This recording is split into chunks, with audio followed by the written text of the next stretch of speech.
जय हिंद दोस्तों एक बार फिर से आप सभी का स्वागत है हमारी इस ज्ञान की दुनिया में।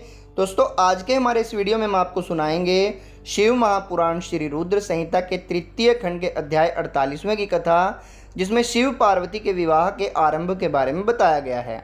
ब्रह्मा जी बोले, हे नारद, गर्ग मुनि की आज्ञा के अनुसार शैलराज हिमालय ने कन्यादान की रस्मों को निभाना शुरू किया। शैलराज प्रिया मैना जी सुंदर वस्त्र आभूषणों से सुसज्जित होकर हाथों में सोने का कलश लेकर अपने पति हिमालय के दाहिने भाग में बैठ गई।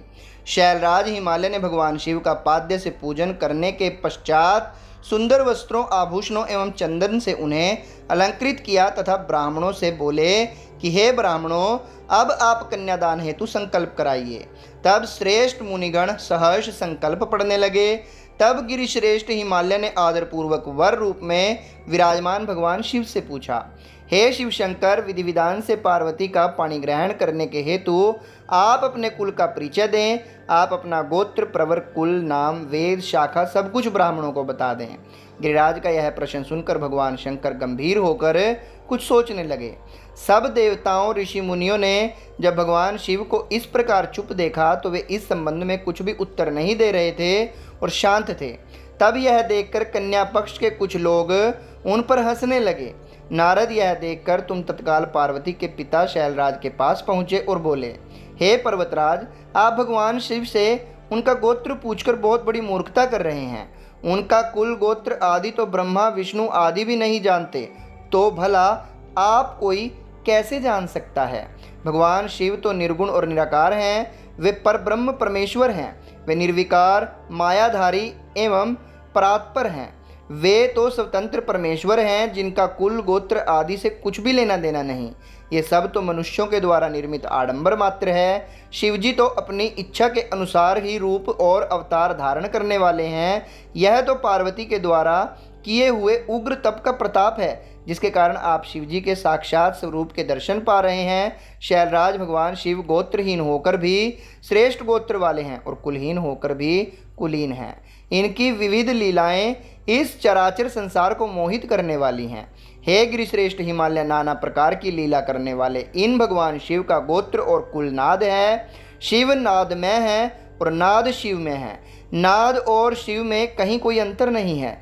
जब भगवान शिव से सृष्टि की रचना का विचार किया था, तब सबसे पहले शिवजी ने क ही प्रकट किया था। इसलिए अब आप व्यर्थ ही बातों को त्याग कर अपनी पुत्री पार्वती का विवाह यथाशीघ्र शिवजी के साथ संपन्न करा दो। नारद, तुम्हारी बात सुनकर शैलराज हिमालय के मन में उत्पन्न हुई शंका समाप्त हो गई। तब हम सभी देवताओं ने तुम्हें धन्यवाद दिया और तुमने इस विषय परिस्थिति को चतुराई से संभाल लिया। यह सब जानकर वहां उपस्थित सभी विद्वान प्रसन्नतापूर्वक बोले कि हमारे अहोभाग्य हैं जो आज हमने इस जगत के प्रकट करने वाले आत्मबोध स्वरूप स्वतंत्र परमेश्वर, नित्य नई लीलाएं रचने वाले त्रिलोकीनाथ भगवान शिव के दर्शन कर लिए हैं। आपके दर्शनों से समस्त पापों से मुक्ति मिल जाती है। इस प्रकार सब मिलकर भगवान शिव की जय जयकार करने लगे। तब वहां उपस्थित मेरु आदि अनेक पर्वतों ने शैलराज हिमालय से कहा कि हे पर्वतराज, अब आप व्यर्थ का विलंब क्यों कर रहे हैं? जल्दी से अपनी कन्या पार्वती का दान क्यों नहीं करते? तब हिमालय मैना ने प्रसन्नतापूर्वक अपनी पुत्री पार्वती का कन्यादान कर दिया। कन्यादान करते समय पर्वतराज बोले, हे परमेश्वर, हे करुणा निधान भगवान शिव, मैं अपनी कन्या पार्वती आज आपको देता हूँ। आप इसे अपनी पत्नी बनाकर मुझे और मेरे कुल को कृतार्थ करें। इस प्रकार शैलराज हिमालय ने अपनी पुत्री पार्वती का हाथ व जल भगवान शिव के हाथों में दे दिया।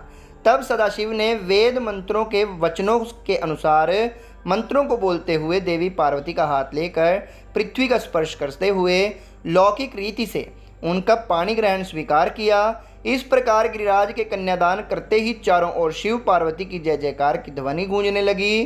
गंधर्व प्रसन्नतापूर्वक उत्तम गीत गाने लगे और सुंदर अप्सराएं मग्न होकर नाचने लगी। सभी इस मंगलमय विवाह के संपन्न होने पर मन में बहुत प्रसन्न थे। ब्रह्मा, विष्णु, इंद्र आदि सभी देवता भी बहुत प्रसन्न हुए।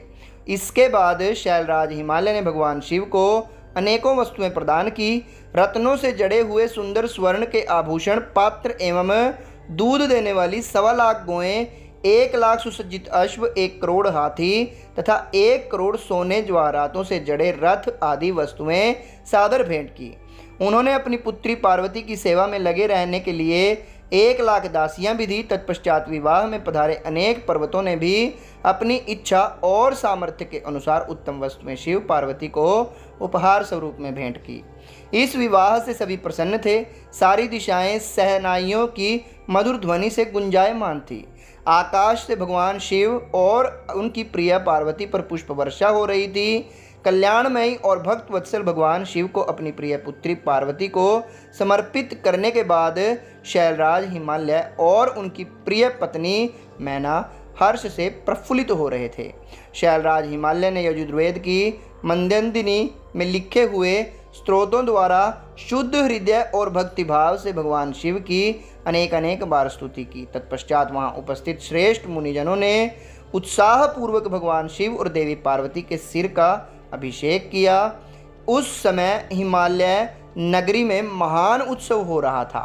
सभी नर नारी प्रसन्नता से नाच गा रहे थे। तो दोस्तों यहाँ पर समाप्त होता है हमारा 48वां अध्याय। कल फिर मिलेंगे आपको 49वें अध्याय के साथ। तब तक के लिए जय हिंद, जय भारत।